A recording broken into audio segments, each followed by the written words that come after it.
Selamat pagi, kita bertemu kembali dalam mata kuliah metode numerik. Saya akan melanjutkan hari ini pada bab interpolasi dan aproksimasi polinomial. Minggu yang lalu kita sampai pada interpolasi polinomial Lagrange berderajat 1, berderajat 2, dan Lagrange berderajat 3, dan diberikan contoh-contohnya.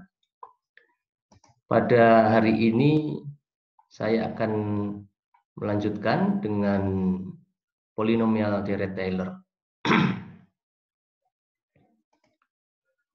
Dengan menggunakan Dirac-Taylor, fungsi polinomial berderajat n di titik x0 dapat dituliskan sebagai berikut.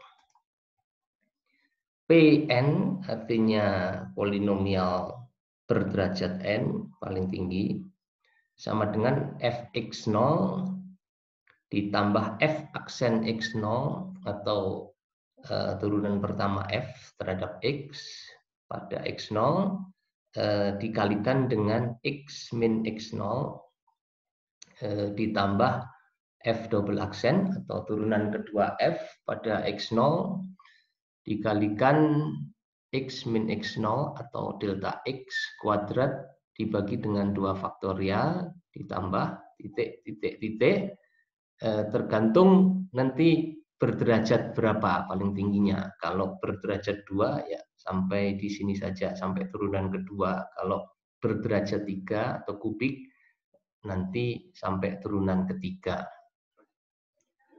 Untuk polinomial Dirac-Taylor ini didefinisikan juga nilai error atau kesalahan sebagai berikut rumusannya.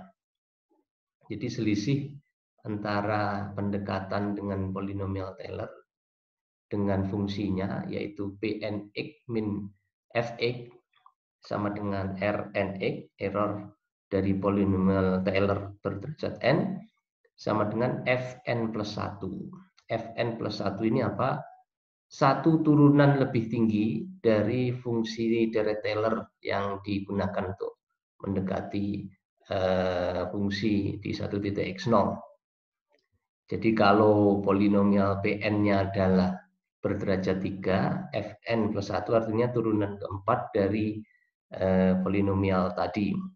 Untuk epsilon x per n plus 1 faktorial. Epsilon itu nanti berada di antara x dan x0.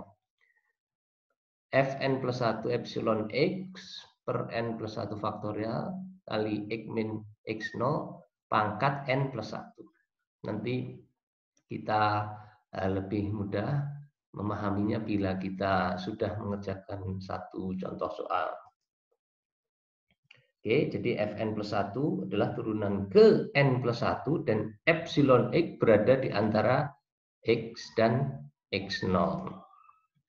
Kita lihat satu contoh. Anda diminta menentukan persamaan polinomial Taylor berderajat 3 pada x0 sama dengan 0 untuk fungsi fx sama dengan akar 1 plus x.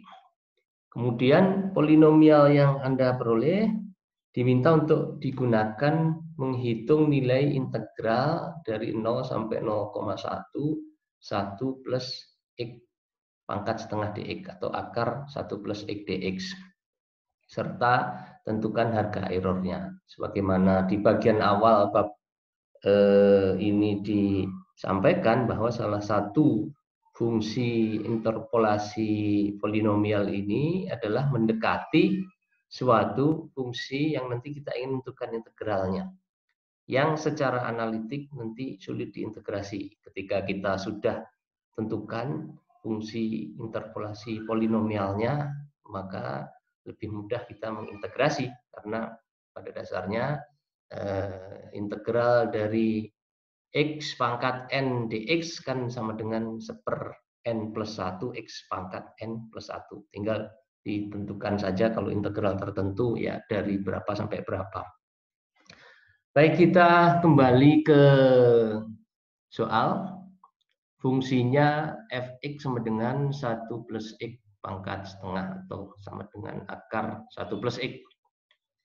Jadi tadi kalau bentuk polinomial Taylor-nya Pnx sama dengan fx0 plus bla bla bla, pertama kita menentukan dulu nilai dari fx0.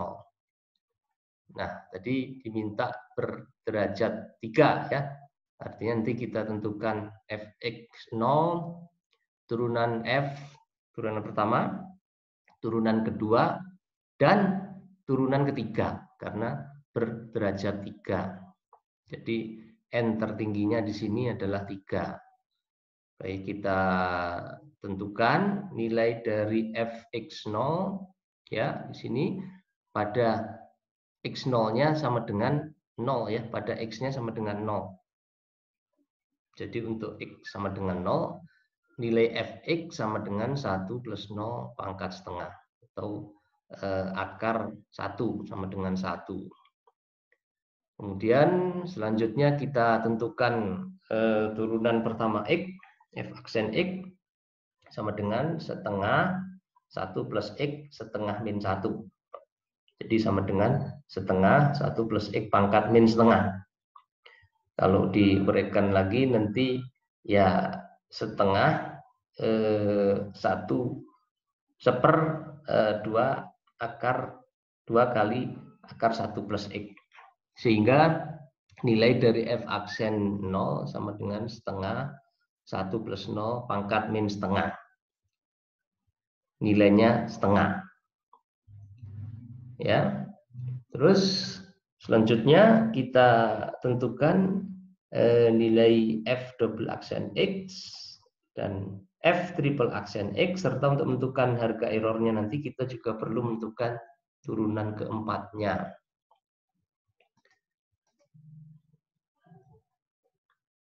Ya, turunan kedua fx ya berarti turunan dari f aksen x. Jadi min setengah kali setengah min seperempat 1 plus x min setengah min 1. Jadi min seperempat 1 plus x pangkat min 3/2. Ya, sebagai berikut. Dan nilai f double aksen x untuk x sama dengan 0, min seperempat 1 plus 0 pangkat min 3/2, nilainya min seperempat.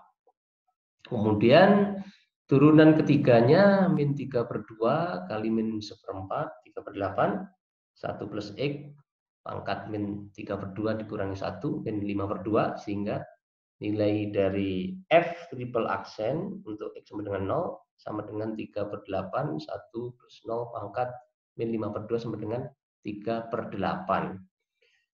Turunan keempatnya min 5/2 kali 3/8 min 15/16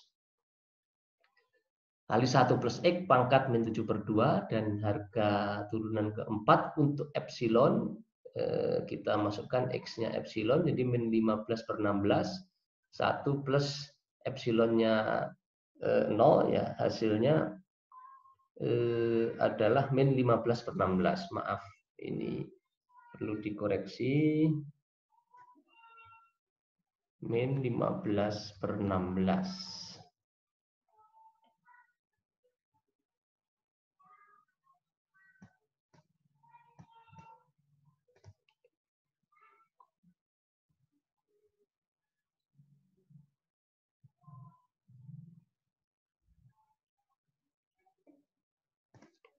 Ya, kemudian kita masukkan ke persamaan P3X sama dengan F0 plus F aksen 0, X min 0 plus F double aksen 0, X min 0 kuadrat per 2 faktorial plus F triple aksen 0, X min 0 pangkat 3/3 faktorial. Kita sudah menentukan harga-harganya. Jadi P3X sama dengan 1, sini ditambah setengah kali X min 0 setengah X ditambah 1/4 minus kali 1/2 faktorial X min 0 kuadrat. Jadi X kuadrat ya. Sebentar, jadi 1/4 tadi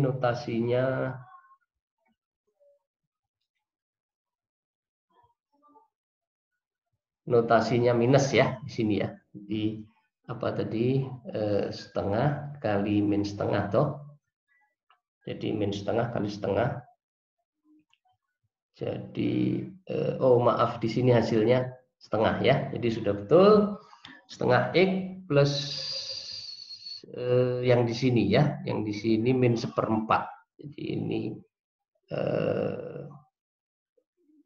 notasinya adalah minus di sini. Baik, jadi ini persamaan P3X, sehingga kita masukkan harga faktorialnya P3X sama dengan 1 plus setengah X min 1/8 X kuadrat plus 1/16 X pangkat 3. Ya, kan 3 faktorial itu 6 ya. Jadi 6 ini habis, ini jadi 2, jadi 1/8 kali 2 1/16. Jadi ini adalah persamaan polinomial berderajat 3 yang menghampiri fungsi fx sama dengan 1 plus x pangkat setengah atau fx sama dengan akar 1 plus x. Oke.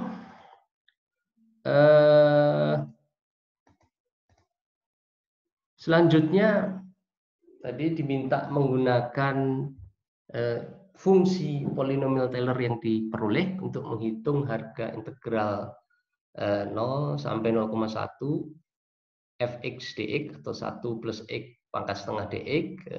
Jadi kita ganti ini fungsi di dalam integral 1 plus x pangkat setengah ini dengan P3x dengan fungsi berikut, dan setelah kita integrasikan integral 1 dx x ini 1/4 x kuadrat min 1/24 x pangkat 3 plus x pangkat 4/64 ya, 1/4 kali 1/16 di 1/64 xn plus 1 x pangkat 4. Dari 0 sampai 0,1 kita masukkan untuk 0,1, kemudian kita kurangi dengan harganya untuk x sama dengan 0, diperoleh nilai dari integral 0 sampai 0,1 P3x dx sama dengan 0,1024598958. Itu menjawab soal yang kedua untuk menyelesaikan integral dengan fungsi polinomial Taylor berderajat 3. Selanjutnya menentukan tingkat kesalahan atau tingkat error integral 0 sampai 0,1 R3x dx. Jadi nilai errornya adalah nilai mutlak dari integral 0, nilai mutlak dari error integral 0 sampai 0,1 R3x dx ya. Sama dengan 15/16 kali 1/4 faktorial yang ini tadi ya, turunan keempat tadi ini. Ya. 1 plus epsilon pangkat min 7/2 x pangkat 4 dx ya. Jadi tanda mutlak, jadi menjadi positif ya. Nah, jadi fungsi integralnya itu akan paling tinggi ketika nilai epsilonnya ini sama dengan 0 ya, sehingga nanti nilainya akan kurang dari 5/128 ya. Ini kalau disederhanakan 4 faktorial itu 4 kali 3 kali 2 kali 1, 3-nya dicoret, jadi menjadi habis, 15-nya menjadi 5. Dan hasil perkalian penyebutnya 128. Jadi maksimal ketika epsilonnya 0 kurang dari sama dengan 5/128 integral 0 sampai 0,1 x pangkat 4 dx. Ya, jadi kalau kita masukkan harganya integral x pangkat 4 dx per 5 x pangkat 5. Dan itu dari 0 sampai 0,1 sehingga nilai dari persen errornya ini maksimal 7,82 kali 10 pangkat minus 8. Cukup rendah ya, cukup kecil. Nah, kita bisa bandingkan dengan nilai error sejati atau selisih antara harga integral yang diperoleh dari pendekatan fungsinya dengan polinomial Taylor berderajat 3 dengan nilai integral sejatinya. Jadi kita harus menyelesaikan integralnya secara analitik, di mana nilai sejati dari integral 1 plus x pangkat setengah dx ini adalah 0,102459822. Ya, dan true error atau error sejatinya adalah nilai sejati dari integralnya dikurangi nilai dari interpolasi polinomialnya, sama saja karena di dalam tanda mutlak. Ya, tadi dari P3X kita peroleh ini 0,1024, belakangnya 958 ya. Ini dikurangi nilai sejati dari integralnya. 1024, belakangnya 822. Ya. Jadi tadi harus dituliskan panjang harganya karena ingin diketahui selisihnya. Dan selisihnya 7,4 kali 10 pangkat minus 8. Jadi sangat rendah, sangat kecil, yang menunjukkan bahwa pendekatan ini ya memang mendekati nilai sejatinya, cukup teliti. Dan kalau dibandingkan dengan nilai error yang dihitung dengan formula R3X tadi, juga hanya sedikit berbeda. Tadi 7,82 kali 10 pangkat minus 8 maksimumnya. Nah, ini 7,4 kali 10 pangkat minus 8 error sejatinya. Jadi dalam orde yang sama ya.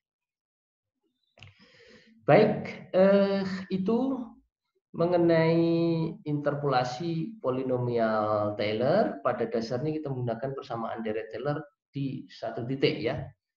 Jadi fx0 sama dengan f0 plus 1/1 faktorial df dx delta x atau x min x0 ditambah 1/2 faktorial d kuadrat f dx kuadrat kali delta x kuadrat dan seterusnya, tergantung berapa derajat polinomial Taylor yang diminta.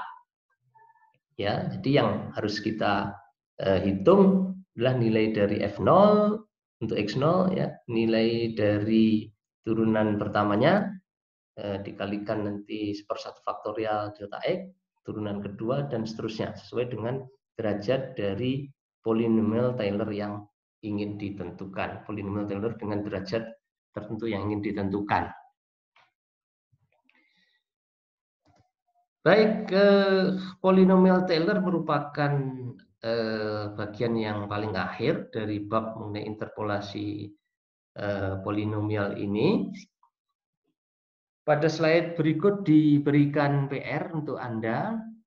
Nanti Anda kerjakan di rumah dan Anda bisa kirimkan ke saya filenya di masa kita harus bekerja di rumah ini ya.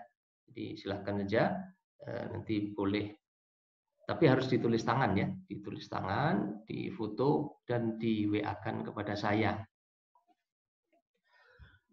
Berikut ini diberikan data kapasitas panas atau CP udara pada rentang suhu 300 sampai dengan 1000 Kelvin.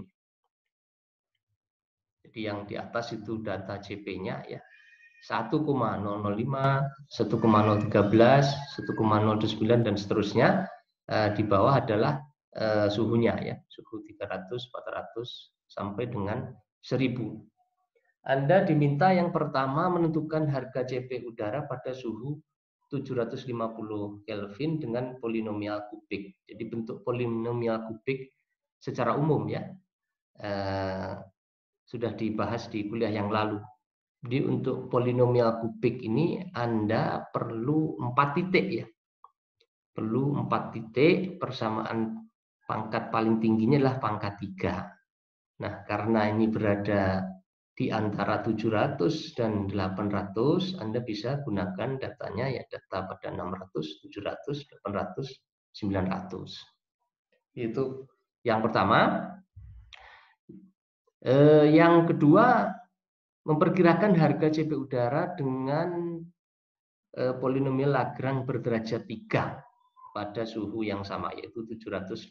Nanti bisa Anda bandingkan dengan harga CP pada suhu 750 dengan pendekatan polinomial kubik. Ya, kalau polinomial kubik nanti Anda akan mendapatkan suatu sistem persamaan linear ya dalam A, B, C, D yang nanti dapat Anda selesaikan menggunakan metode penyelesaian sistem persamaan linear yang sudah dibahas pada bab sebelumnya ya. Bisa dengan inverse matrix, bisa dengan eliminasi Gauss, bisa dengan eliminasi Gauss-Jordan, bisa dengan metode iterasi Gauss-Seidel. Silahkan saja dipilih salah satu yang Anda suka. Setelah diperoleh harga-harganya, Anda juga diminta menuliskan persamaan-persamaan polinomial yang Anda peroleh ya, dari perhitungan 1 dan 2. Ya, ini PR-nya diberikan waktu 1 minggu. Jadi paling lambat Anda harus kirimkan kepada saya pada hari Jumat pukul 09 ya, minggu depan. Jumat minggu depan, sekarang tanggal 13 Maret, jadi tanggal 20 Maret. Baik, saya kira itu mengenai bab 5, interpolasi polinomial. Saya akan lanjutkan hari ini ke bab berikutnya, yaitu bab mengenai integrasi numerik. Ya.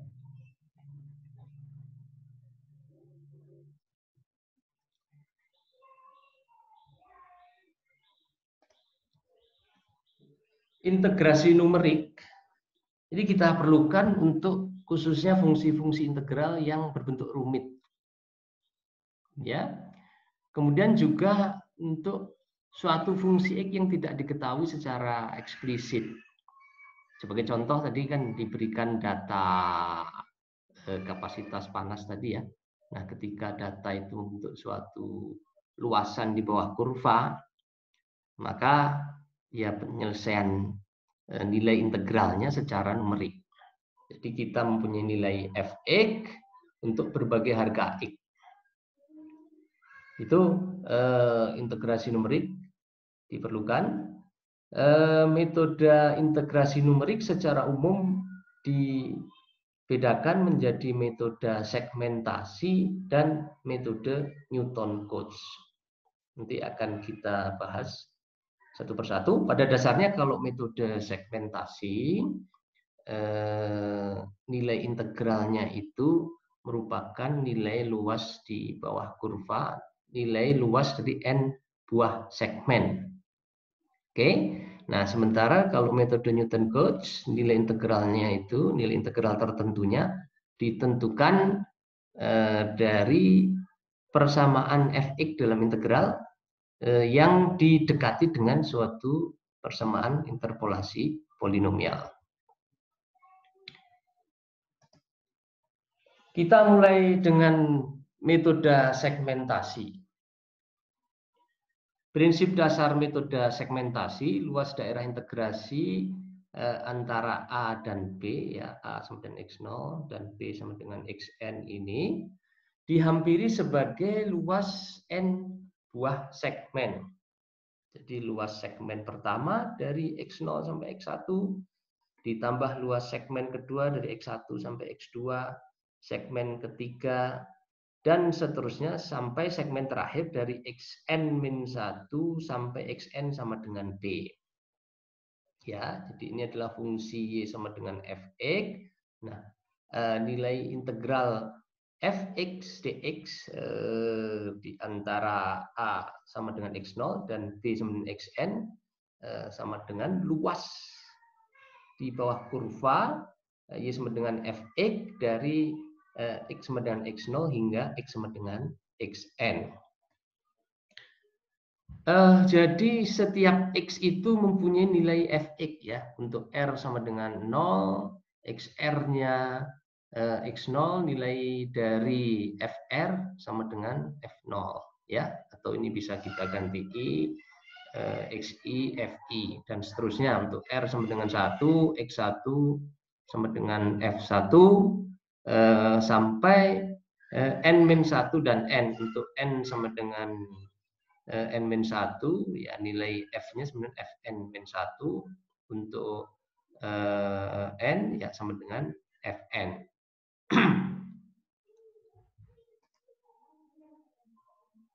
Keterangannya kita berikan lebar setiap segmen notasinya sama dengan H. Jadi harga H itu, nilai H itu sama dengan selisih B dan A, B min A dibagi dengan N, di mana N ini jumlah segmennya. Semakin banyak jumlah segmen yang kita gunakan, ya nilai H-nya semakin kecil ya. Jadi ini semakin rapat, tentu nanti pendekatan dari luas di bawah kurvanya semakin teliti. Kemudian titik absis segmen dinyatakan sebagai XR sama dengan A plus R kali H.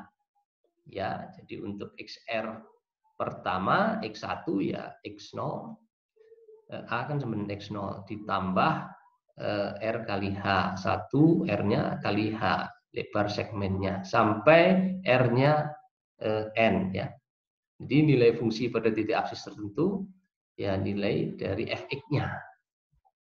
Oke. Metode integrasi numerik yang diturunkan dengan metode segmentasi adalah sebagai berikut. Metode segi 4, rectangle method, metode trapesium, dan metode titik tengah.